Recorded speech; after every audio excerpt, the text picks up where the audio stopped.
The Sign of the Beaver by Elizabeth George Speare. Chapter 3. He was sitting on the flat stone that served as a doorstep, waiting for his supper to cook. The late sun slanted in long yellow bars across the clearing. The forest beyond was already in shadow. Matt was feeling well pleased with his day. That morning he had shot a rabbit. He had skinned it carefully, stretching the fur against the cabin wall to dry. Chunks of the meat were boiling now in the kettle over the fire, and the good smell came through the door and made his mouth water. In the dimness of the trees, a darker shadow moved. This time it didn't disappear, but came steadily nearer. He could hear the crackle of twigs under heavy boots. Matt leaped to his feet. "Pa!" No answer. It wasn't his father, of course. It couldn't be. An Indian? Matt felt a curl of alarm against his backbone. He stood waiting, his muscles tensed. The man who came tramping out of the trees was not an Indian. He was heavy-set, the fat bulging under a ragged blue army coat. His face was almost invisible behind a tangle of reddish whiskers. Halfway across the clearing, he stopped. "Howdy," he called cheerfully. "Hello?" Matt answered uncertainly. Was this someone who ought to be greeted like a deacon? The stranger came closer, so that Matt could see the small blue eyes that glittered in the weather-hardened face. The man stood, deliberately taking his time, looking over the cabin and the cornfield. "Nice place you got here." Matt said nothing. The man peered curiously over Matt's shoulder through the cabin door. He could easily see that the cabin was empty. "You all alone here?" Matt hesitated. "My father is away just now." "Be back soon, will he?" Matt was puzzled by his own unwillingness to answer. He ought to be glad to see anyone after all these days alone. But somehow he wasn't. He didn't quite know why he found himself lying. "Any time now," he said. He went back to the river to get supplies. He might be back tonight. When I saw you coming, I thought it was him." "Guess I surprised you. Reckon you don't get much company way off here." "No, we don't," Matt answered. "Then your pappy wouldn't want you to turn away a visitor, would he?" the man asked. "Thought maybe you'd ask me to stay for supper. I got a whiff of it half a mile off." Matt remembered his manners. The man's easy grin was beginning to wipe away some of his doubts. "Of course," he said. "Come in, sir." The man snorted. "Ben's the name," he said. "You may have heard of me in the river town." "We didn't stay in the town very long," Matt answered. He hurried now to light a candle. The stranger stood inside the door, taking in every inch of the small room. "Your pappy knows how to build a good, tight house," he said. "You reckon on staying here for good?" "It's our land," Matt told him. In the candlelight, the room looked snug and homey, something to be proud of showing off to a stranger. "My mother and sister will be coming soon." "More folks coming all the time," the man said. "Time was you could tramp for a month and never see a chimney. Now the towns is spreading out from the river every which way."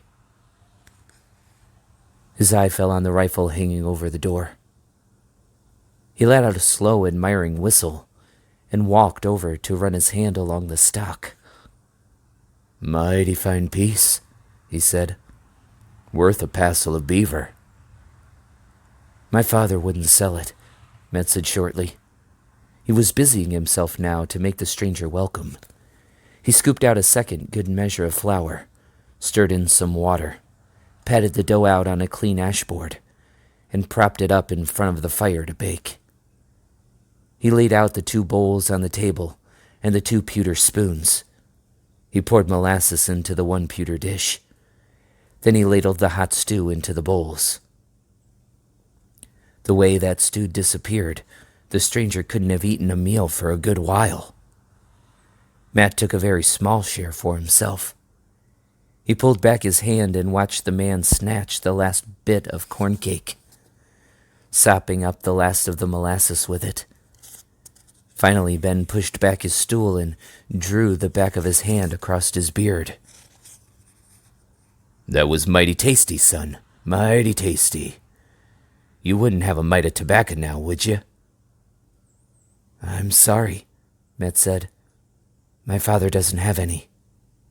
"Pity. Can't be helped, I suppose." In the easy silence that followed, Matt decided to ask a question of his own. "Are you traveling to the river?" Ben snorted again. "Not likely. I'm keeping as far off from the river as I can, till things quiet down." Matt waited. "Tell the truth, I got away from that town just in time. Weren't nothing they could prove, but they sure had it in for me. So I says, 'Ben,' I says, 'you been planning on getting yourself some beaver pelts. Looks like now's the time to get moving. I aim to settle in with the Redskins a bit, maybe move on north." "You mean you're going to live with the Indians?" "Could do worse. I could bed down about anywheres." It certainly looked as though, invited or not, Ben was planning on bedding down right here in the cabin. He had eased himself off the stool and sprawled out on the floor, his shoulders propped against the wall. He pulled a dirty corncob pipe from his pocket and stared down at it ruefully. "Pity," he said again. "Meal like that needs baccy to settle it right." He put the pipe away and shifted his heavy bulk against the wall. "When I was not much in your age," he drawled, well-fed and ready to talk, "I'd spend the whole winter with the Redskins. Hunt with 'em, trap. Easy to pick up their lingo. Still remember a deal of it, but this country ain't the same anymore. You gotta go west. Ohio, maybe, to get any decent trapping." "The Indians still hunt here, don't they?" Matt asked. "The Indians has mostly cleared out of these parts," Ben told him. "What wasn't killed off in the war got took with the sickness. A deal of 'em moved on to Canada. What's left makes a mighty poor living, game getting so scarce." "Where do they live?" "Roundabout." Ben waved vaguely toward the forest. "They make small camps for a while and then move on. The Penobscots stick like burrs, won't give up. They still hunt and trap. No way to stop 'em. Never got it through their heads they don't still own this land.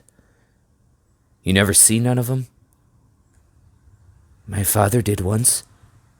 Do they speak English?" "Enough to get what they want. They pick it up from the traders. What pelts they can scrape together they take into the towns. They can strike a sharp deal. You got to know how to handle 'em." "Reason you ain't seen 'em," he went on. "They got enough sense to clear out of these parts when the bugs is bad. They move off the whole lot, down to the coast to get their year's mess of clams. Should be moving back about now. They'll stay the summer and then go off for the big hunt come fall." "Them hunts," he remembered, "ain't nothing like them nowadays. Bows and arrows was all they had. Still use 'em some, if they can't lay hands on a gun. I got so's I demmed near as good as any of 'em. Don't suppose I could hit a barn door now." Ben's voice drawled on and on, thickened with food and drowsiness. He told her the big moose hunts of the days with the Indians. He had fought in the recent war against the French, and he despised them for stirring up the Indians against the main settlements. He seemed to have single-handedly shot down half the French army. Especially he hated the Jesuit priests, who had egged the Redskins on, and he had once been part of an expedition that broke into a chapel and smashed the popish idols. Once he had been taken captive by the fierce Iroquois, who were set on putting him to torture, but he had been too smart for them and escaped in the night. Listening, Matt couldn't make the man out. To hear him talk, he had been as big a hero as Jack the Giant Killer, but he didn't look the part. He had certainly fallen on hard times of late, no doubt about it. However, he could tell a good story. The man's voice was trailing off, and he slumped lower and lower. Presently he was sprawled flat on the floor and snoring. It was clear enough that he could bed down anywhere. At least he hadn't taken over Matt's bed. Matt moved about quietly, though he doubted anything could disturb his guest. He cleaned off the bowls with the twig brush. Then he banked the fire with ashes. Finally, he settled down on his hemlock mattress. But he couldn't sleep. He lay staring up at the log roof, even after the last flickers of firelight had died away and the cabin was in darkness. He couldn't quiet his uneasy thoughts. Bragging about his adventures by the fire, Ben had seemed harmless. Just a fat, tired old man, grateful for a good meal. To be honest, Matt had enjoyed his company. Now he began to worry. How long was Ben going to stay? He was sure to find out soon that Matt was living alone.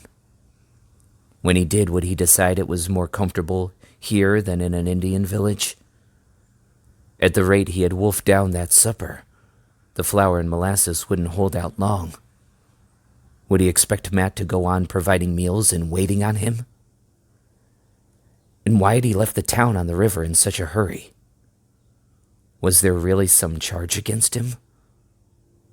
Was he dangerous? Perhaps even a murderer? At the thought, Matt sat up on his pine bed. He'd been sensible to stay awake and on guard. He'd half a mind to fetch down his father's rifle and keep it near at hand. Then he felt ashamed. What would his father say at begrudging a stranger a meal and a night's rest? All the same, he was determined not to shut his eyes that night. He kept them open for a long time, but suddenly he jerked out of a deep sleep and saw that daylight was streaming across the cabin floor. The cabin door was open, and the man was gone. Perhaps he had only stepped outside. Matt stumbled to the door. No sign of the stranger. Relief flooded over him. All that worrying, and the man had never intended to stay. Perhaps he had actually believed the lie that his father was returning that day. Then once again, Matt felt ashamed. He must have made it only too plain that Ben wasn't welcome. Would Pa say he had done wrong? Still, it was too early to be sure. At any moment, Ben might appear, hungry for breakfast. He had better stir up some fresh corn cake. It was then that he noticed. His father's rifle was not hanging over the door. In a panic, he searched the cabin, his own bed, the corner shelves, under the table and the stools.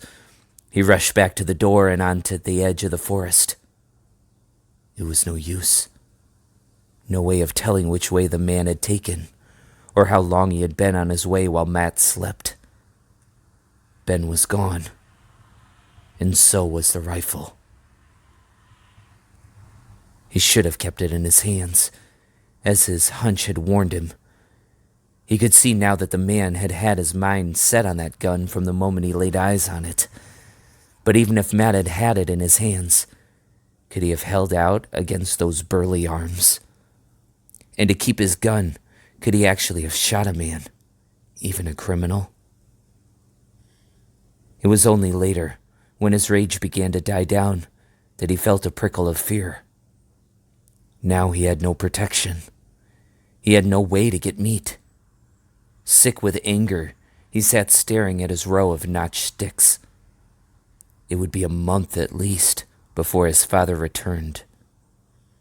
A month of nothing but fish. What would his father say?